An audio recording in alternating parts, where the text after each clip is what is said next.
Liberals versus Conservatives. Canada's housing crisis continues to rage on, and both parties claim they have the solution. One side wants to cut red tape, unleash private developers, and reward cities that fast-track building with federal funding. The other side wants to put billions into rental housing and low-cost housing and reward developers for building purpose-built rentals. Both parties have said they are going to cut GST on homes, which could potentially save you tens of thousands of dollars. Well, in today's video, we're going to break down what each side has for their housing plan, who's going to benefit the most, and, well, let's jump into it. In case you missed it, we have Mark Carney, current Prime Minister and leader of the Liberal Party, following Justin Trudeau's resignation.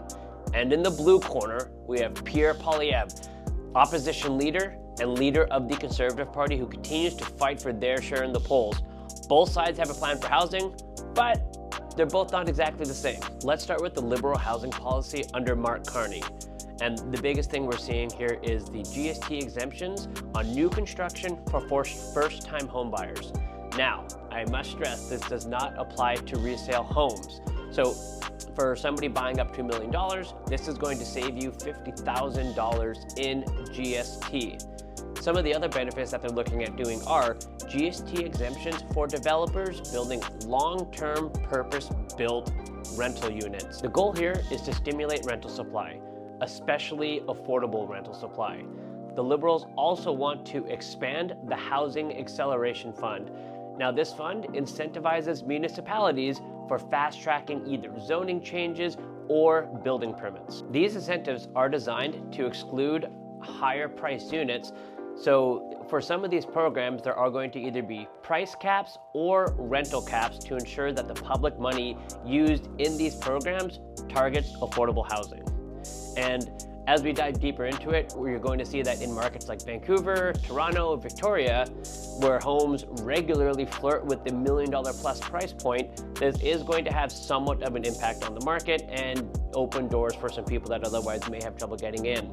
All right, and now let's look at the Conservative housing plan under Pierre. For GST exemptions, they're offering GST exemptions on new construction up to $1.3 million, and this does not apply only to first-time home buyers. It does apply to principal residences only, however.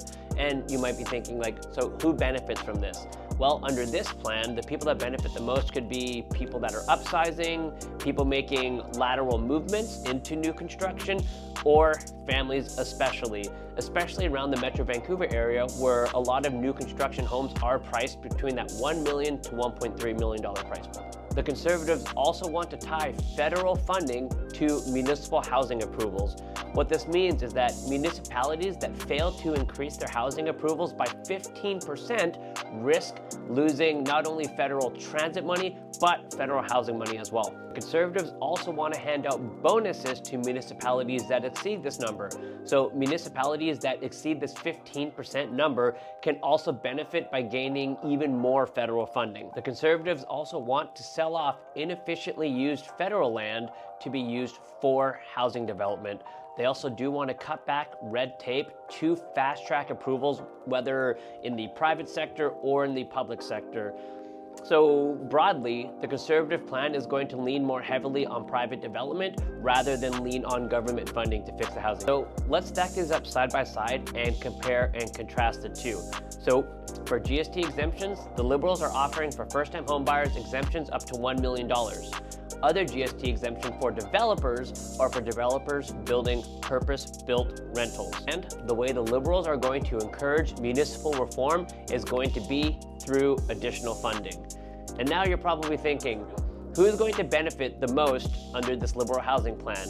Well, the people that benefit the most are going to be first-time homebuyers, renters, and affordable housing organizations. And under the Conservative housing plan, we have GST exemptions for all buyers on primary residences up to $1.3 million. No real incentive for purpose-built rentals. And the people who are kind of going to benefit the most under this housing plan is going to be first-time homebuyers and really, well, all home buyers and developers, at least as far on the front of getting approvals pushed through faster. And municipal reform will be encouraged through either penalties or incentives, depending on how much these municipalities actually increase their approval rate. So if we distill these two sides down, the Conservative GST plan is aimed at a larger array of buyers and potentially saves you more depending on what sort of price point you're buying at.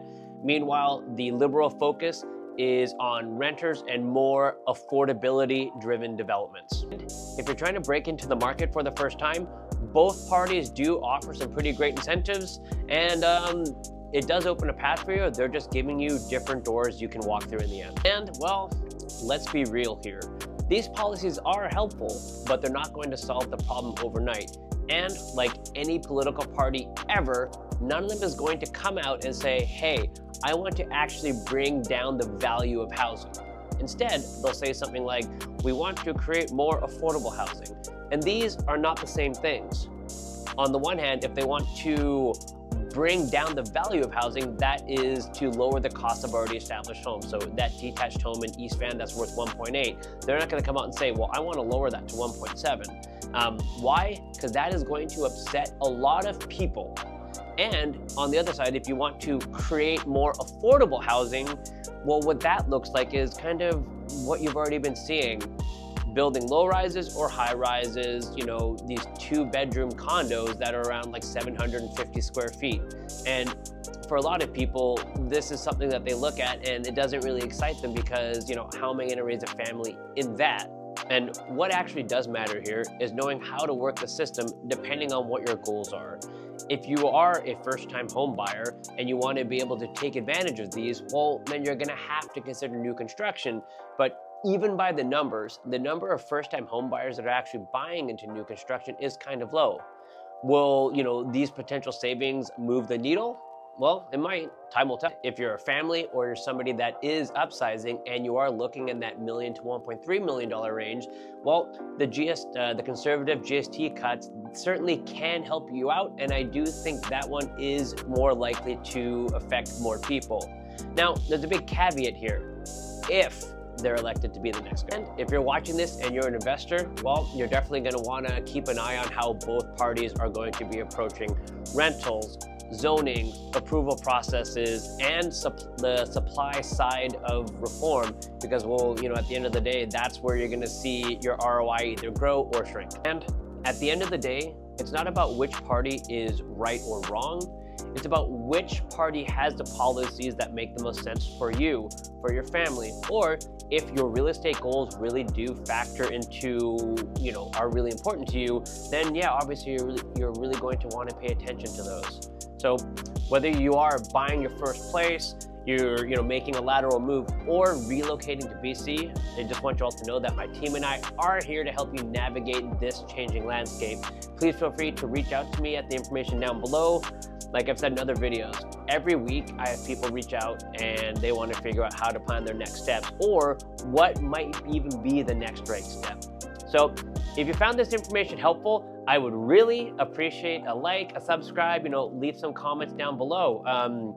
Who do you think has the more effective housing plan? Is it Mark Carney's Liberals or is it Pierre Poilievre's Conservatives? Let me know your thoughts. And as always, I'll see you in the next one.